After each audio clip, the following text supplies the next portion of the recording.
oògùn anxiety fún àwọn èèyàn tó jẹ́ pé wọn kì í rórun sùn, àwọn tí kìíní bá ń dà láàmú wọn ní lè sùn, ìbẹ̀rù lè wà lọ́kàn wọn kán má lè sùn, wọ́n fẹ́ ṣe nǹkan kan ó lè wà lọ́kàn wọn kán má lè sùn, or kán máa worried lórí láìfù wọn kán má lè sùn. Àìsàn yìí ṣáà jẹ́ àìsàn kan tó jẹ́ pé kì í jẹ́ kíyàn sùn.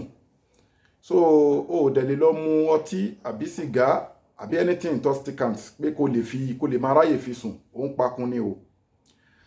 Kàkà bẹ́ẹ̀ irú ẹni bẹ́ẹ̀ wọ́n ní kó máa ṣe exercise. Oògùn ẹ̀ la wá fẹ́ sọ fún yín. Gbogbo ẹnikẹ́ni tó bá ní ìpèníjà lórí anxiety tí ó lè sùn kó gbìyànjú, torí tí wàhálà yìí bá ti pọ̀ jù ó padà máa ń lead sí ọdẹ orí. So kí irú ẹni bẹ́ẹ̀ kó bá wa gbìyànjú, kó bá wa wá ewé ewúro, ewé àjẹ́ọ̀bàlé, ewé imí esú tí wọ́n ń pè ní pákó dúdú. Àwọn ewé mẹ́tẹ̀ẹ̀ta yìí kó jẹ́ tòòjọ́, kí irú ẹni bẹ́ẹ̀ kó gbó sómi. Tó bá ti gbó sómi kó sẹ́, kó máa ṣíbẹ̀ lójoojúmọ́, kó máa fi ṣanra lálálẹ́. Ewé mẹ́tẹ̀ẹ̀ta tá a dárúkọ yìí náà, kí irú ẹni bẹ́ẹ̀ kó gun kó kúnná dáadáa, kó kó pọ̀ mọ́ ọṣẹ, kó máa fi wẹ̀ lálálẹ́ kó tó lọ sùn. Irú ẹni tí kíní náà bá tún dà láàmú anxiety náà, kó máa mú ewé ewúro nìkan, kó máa gbo ewé ewúro, àmọ́ kó máa lò yẹn ní one day on one day off. So tó bá ti gbo ewé ewúro yẹn, tó bá ti sẹ́, kó máa mú kó tó lọ sùn lálẹ́. Pẹ̀lú ògo Ọlọ́run irú ẹni bẹ́ẹ̀ anxiety máa kúrò nínú ìgbésí ayé ẹ̀, kó dẹ̀ máa gbìyànjú kó máa ṣe exercise.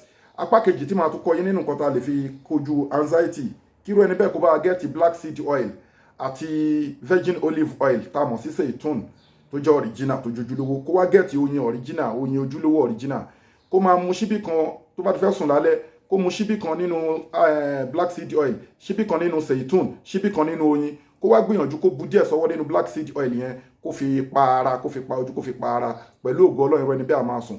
Tó bá ti wá ṣiṣẹ́ yìí àbí kó tó ṣe, gbìyànjú kó fi nǹkan tó bá ní sí àkáǹtì àwọn ọmọ aláìní. Àkáǹtì àwọn ọmọ aláìní lélẹ́yìí o, 0123214254. Account number fáwọn aláìní 0123214254. Global Dahiratu Dhikrlahi Islamic Organization, Wema Bank of Nigeria. Email wa lórí globaldahiratuhdhikrlahi@gmail.com. The WhatsApp wa lórí +27612956389. Nigeria number wa +23434221159.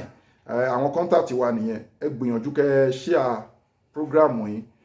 Tẹ́bàdẹ̀ lẹ́ni ìpèníjà kẹ́ pè wá. Ládàtà bá rí ń bẹ̀ kọ́lọ̀ mú lọ bá Fọdílátù Sheikh Al-Imam Al-Busayri Ọ̀nàgún. Massalamu wa ilal liqa'i.